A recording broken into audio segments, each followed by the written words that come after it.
Hello everyone, स्वागत है आप सभी का हमारे इस वीडियो में। और आज हम शुरू करने जा रहे हैं एक नया चैप्टर। जी हाँ, चैप्टर का नाम है मेंसुरेशन। ओके, मेंसुरेशन बहुत इजी चैप्टर है और इससे आपके एग्जाम में काफ़ी क्वेश्चंस आते हैं।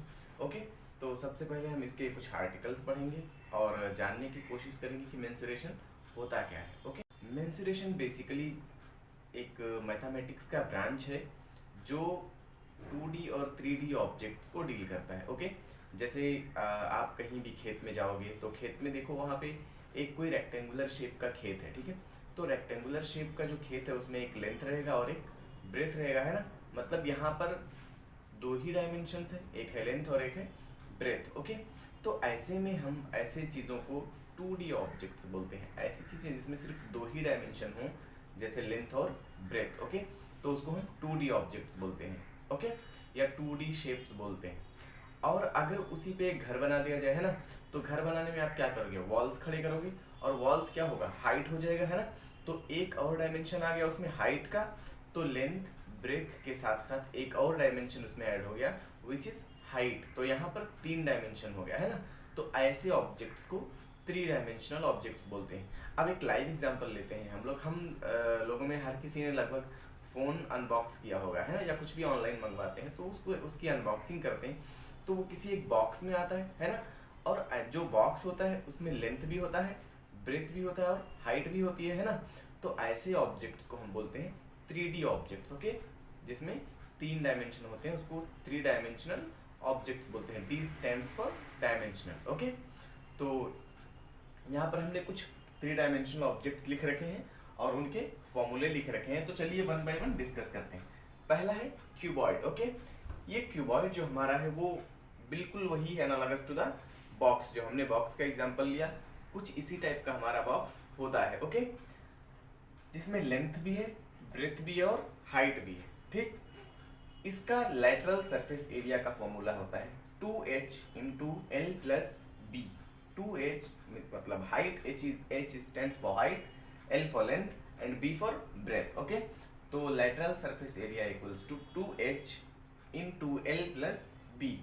टोटल सरफेस एरिया का फॉर्मूला होता है 2 into L B plus B H plus L H. अब यहाँ पर कोई साइन नहीं है एल बी के बीच में, तो हम इसको मल्टीप्लीकेशन कंसीडर करते हैं। बाय डिफॉल्ट इसको मल्टीप्लीकेशन कंसीडर करते हैं। L into B plus B into H plus L into H, ऐसा इसको पढ़ते हैं, ठीक है। तो ये हमारा टोटल सरफेस एरिया का फॉर्मूला है।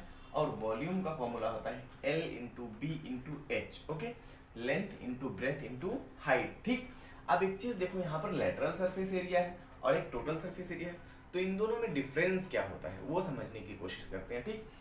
तो जो लेटरल सरफेस एरिया है, लेटरल सरफेस एरिया में हम ये ऊपर वाला और नीचे वाला पार्ट हटा के बाकी चारों पार्ट्स का एरिया कैलकुलेट करते हैं, उसको लेटरल सरफेस एरिया बोलते हैं। मान लीजिए कि आपके पास जो बॉक्स है, उस बॉक्स में ऊपर और नीचे से 2 रेक्टेंगल्स लगे होते हैं, 2 इधर साइड से और 2 इधर साइड से, ऐसे तो मिलके बना रहता है। ऐसे में हम ऊपर वाले जो ऊपर और नीचे का जो दोनों सरफेस है उसका एरिया नहीं फाइंड आउट करते हैं, उसका एरिया इसमें कंसीडर नहीं करते हैं, ठीक है। तो ये हमारा लेटरल सरफेस एरिया कहलाता है। और ये जो टोटल सरफेस एरिया, इसमें सारे पूरे पार्ट्स का सरफेस एरिया, मतलब पूरे पार्ट्स का एरिया हम लोग कैलकुलेट करते हैं, इसलिए इसको टोटल सरफेस एरिया बोलते हैं। ओके, ये है हमारा volume as a whole calculate करते हैं। तो वॉल्यूम इक्वल्स टू होता है length into breadth into height. Okay, अगला डायग्राम, अगला फिगर हमारा है क्यूब। ओके, ये अगला ऑब्जेक्ट है हमारा जो कि क्यूब है, 3 डायमेंशनल। अब इसको देखिए, क्यूब की एक खासियत होती है, क्यूब एक्चुअली एक स्पेशल केस है किसका, इसी क्यूबॉइड का। जब हम लेंथ, ब्रेथ और हाइट तीनों को इक्वल कर देते हैं तो एक क्यूब बन जाता है। तीनों इक्वल है तो तीनों को हमने लेंथ लेंथ लेंथ लिख लिया है ना। यहाँ कुछ भी लिख सकते हो, ए बी बी बी, कुछ भी लिख सकते हो, है ना, क्योंकि तीनों इक्वल है तो तीनों को कुछ भी जो भी लिखेंगे वो हम एक ही चीज लिखेंगे, ठीक। तो क्यूब में लेंथ, ब्रेथ और हाइट तीनों क्या होती है, सेम होती है। ओके, अब यहाँ पर देखिए लेटरल सरफेस एरिया इसका क्या होता है। अगर इसी फॉर्मूले में आप एल एल एल लिख दो तो ये 2l हो जाएगा, और 2l इंटू 2l क्या हो जाएगा, 4l स्क्वायर, है ना। तो हमें कुछ करना नहीं, सिर्फ इसी में थोड़ा सा मॉडिफिकेशन करना है। Since all the sides are equal here, इसलिए हम लोग कोई एक यूज कर लेंगे, चाहे बी यूज कर लो, चाहे एच यूज कर लो, और हमें क्यूब के लेटरल सरफेस एरिया का फॉर्मूला मिल जाएगा 4l², ओके, या 4h² या 4b² या 4s²। अगर इस मतलब हम साइड बोलते हैं इसको बाय डिफॉल्ट, जो कि साइड होता है, तो यहाँ 4s² आ जाएगा, ओके। अगला हमारा है टोटल सरफेस एरिया। तो सिंपल है, इसी में फिर से हमें पुट करना है l×l, या फिर यहाँ भी b की जगह पे l, तो l×l, तो यहाँ l², यहाँ l², यहाँ l², है ना। तो ये हो जाएगा 3l² एंड 3 × 2 6, और l² पहले से है, so this will give you 6l²। So the total surface area of a cube is equals to 6l², okay. So this is how we get the formula of a cube with the help of cuboid, okay. अब अगला हमारा है volume. Volume इनका है L×B×H। Cuboid का volume क्या है? Length into breadth into height. यहाँ पर जब हमारी तीनों साइड्स सिमिलर हैं, एक हैं, तो क्या बोलेंगे? L×L×L, 3 बार मल्टीप्लाई कर देंगे L का, है ना, क्या मिल जाएगा? L3, okay. तो वॉल्यूम जो होता है हमारा क्यूबॉइड का वो होता है L3 या फिर साइड का cube. Got it? Let's move to the next object which is cylindrical shape. It's a cylinder, okay. अब सिलेंडर का कर्व्ड सरफेस एरिया होता है, कर्व्ड। अगला हमारा है सिलेंडर, ओके। अब सिलेंडर में आप देखिए, सिलेंडर ऐसे राउंड होता है, तो राउंड वाला जो है इसको हम कर्व्ड सरफेस एरिया, कर्व्ड बोलते हैं, कर्व्ड सरफेस बोलते हैं ना, क्योंकि वो कर्व है ऐसे। तो कर्व्ड सरफेस एरिया निकालने का फॉर्मूला होता है 2πRh। जो भी हमारा सिलेंडर है, सिलेंडर कर्व होता है ऐसे, कर्व्ड एकदम।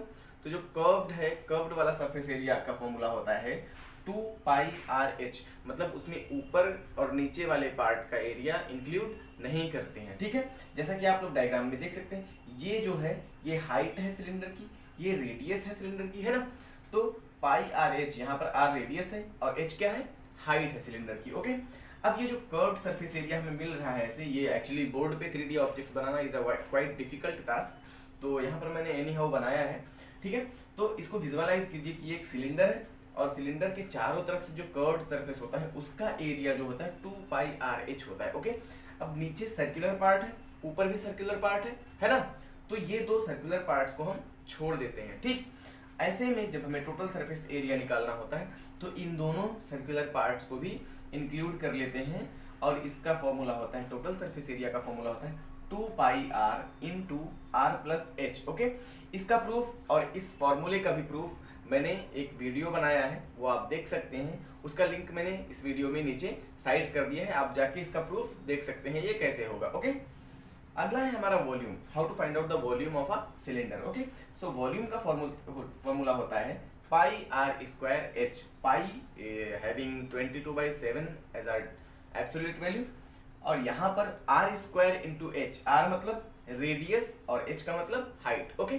तो यहाँ पर हाइट और रेडियस आपको दिया रहेगा, पाई की वैल्यू हमें पहले से पता है, इस तरह से हम वॉल्यूम निकाल सकते हैं। और भी पैरामीटर्स ये जो दिए हैं हमें क्वेश्चंस में दिए रहते हैं, मेंशन किए रहते हैं, तो हमें surface area, lateral surface area, volume, ये सारी चीज़ें निकालना आसान हो जाता है, ओके। और कभी कभी एरिया दे देता है, सरफेस एरिया या टोटल सरफेस एरिया देके हमें साइड्स या रेडियस, ऐसे हाइट्स वगैरह पूछ लेते हैं, तो वो सारे क्वेश्चंस हम लोग प्रैक्टिस से जब करेंगे तब डिस्कस करें। तो हमारा अगला शेप जो है वो है कोन, और ये सारे हमारे 3D शेप्स हमने बना रखे हैं यहाँ पर, ठीक है। तो कोन का पहला तो हम स्लैंट हाइट फाइंड आउट करते हैं। स्लैंट हाइट, अब यहाँ पर देख लीजिए इसमें है क्या पैरामीटर्स। पहला ये जो है ये रेडियस है, कोन कुछ इस तरह से दिखता है, ये हमारा रेडियस है, ये कोन की हाइट होती है, और इसको हम स्लैंट हाइट बोलते हैं। क्या बोलते हैं? Slant height, okay.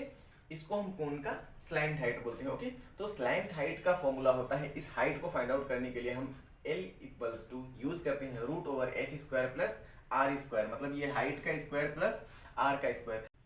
ये कहीं से प्रकट नहीं हुआ है, ये एक्चुअली बहुत इजी है। ऐसे आप अगर यहाँ पर देखो एक राइट एंगल ट्रायंगल बन रहा है ना, ऐसे ही इधर भी एक राइट एंगल ट्रायंगल बनेगा, है ना।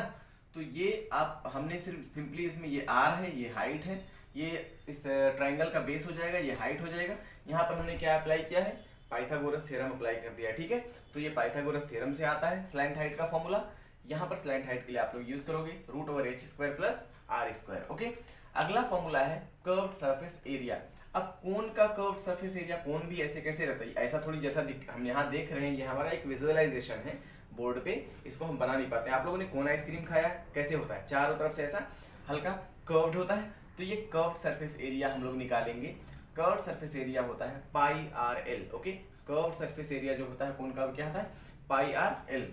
और टोटल सरफेस एरिया होता है pi R into R plus L. यहाँ पर एल स्लैंट हाइट है, पाई जो है वो इसकी हम वैल्यू जानते हैं 22/7 और 3.14, और आर जो है क्या है, रेडियस है इस कोण का। ओके, तो ये फॉर्मूले हम यूज करेंगे आगे प्रैक्टिस सेट के क्वेश्चंस को सॉल्व करने के लिए। अगला हमारा है स्फीयर। ओके, स्फीयर मतलब गोला। हमारे पास एक बॉल होता है, बॉल के अंदर कुछ बॉल्स ऐसे होते हैं जो अंदर से हॉलो होते हैं, खोखले होते हैं, लेकिन कुछ बॉल्स ऐसे होते हैं जैसे लेदर के बॉल्स, वो कैसे होते हैं, वो अंदर से भी फिल्ड होते हैं, सॉलिड होते हैं, है ना। तो ऐसे सॉलिड बॉल्स जो होते हैं उनको हम स्फीयर बोलते हैं। कैसा शेप है वो, स्फेरिकल शेप है। ओके, तो ऐसे स्फेरिकल शेप्स के सरफेस एरिया को फाइंड आउट करने का फॉर्मूला होता है 4πr²। आर जो है वो इसका रेडियस है स्फीयर का। ओके, 4 पाई की वैल्यू हम पहले से जानते हैं, ठीक। वॉल्यूम जो होता है 4/3πr³ होता है। इसका वॉल्यूम क्या होता है, 4/3πr³। ओके, अगला हमारा शेप है जो हेमीस्फीयर। हेमीस्फीयर का मतलब अर्धगोला होता है, आधा गोला। इसी को अगर हाफ से ऐसे काट दो, देखो कट कर दो तो आधा गोला बन जाता है ना। तो इस हेमीस्फीयर का कर्व्ड सरफेस एरिया जो निकालेंगे वो होता है इसका जस्ट हाफ। कहाँ गया, ये 4πr² है, उसका आधा कितना हो जाएगा, 2πr²। ओके, तो इसका 4πr² है और हाफ का सेमीस्फीयर का 2πr²। Okay, total surface area जो होगा वो 3πr² होगा। सेमीस्फीयर का टोटल सरफेस एरिया जो होगा वो 3πr² होगा। ओके, और लास्ट है इसका वॉल्यूम फाइंड आउट करना, ठीक। तो वॉल्यूम के लिए हम लोग यूज करते हैं 2/3πr³। यहाँ पर हमने क्या यूज किया था, 4/3πr³। यहाँ पूरा स्फीयर है आपका और यहाँ पर आधा है, तो इसको 2 से डिवाइड कर देंगे तो क्या मिल जाएगा, हाफ वाले का मिल जाएगा। और वही हमने किया है यहाँ 1/2 से मल्टीप्लाई या 2 से डिवाइड बोल सकते हैं आप। 2 से हमने क्या किया है, डिवाइड कर दिया है। 2 से डिवाइड करेंगे तो 2 × 4, 2 से कैंसिल हो जाएगा, यहाँ 2 आएगा, and that's what we get here 2/3πr³। R is again here radius of the hemisphere. Okay, तो ये सारी चीज़ें कुछ ज़रूरी आर्टिकल्स थी जो कि ज़रूरी थी बताना मेंस्ट्रुएशन स्टार्ट करने से पहले, तो हमने डिस्कस कर दिया है। और इसके बाद हम प्रैक्टिस सेट के क्वेश्चन सॉल्व करेंगे। अभी के लिए इतना ही, अगले वीडियो में हम प्रैक्टिस सेट के क्वेश्चंस के साथ हाजिर होंगे। अगर आपको हमारा वीडियो पसंद आता है तो इसे ज़्यादा से ज़्यादा शेयर कीजिए, लाइक कीजिए। चैनल पे नए हैं तो चैनल को सब्सक्राइब ज़रूर कीजिए, इससे हमें सपोर्ट मिलेगा।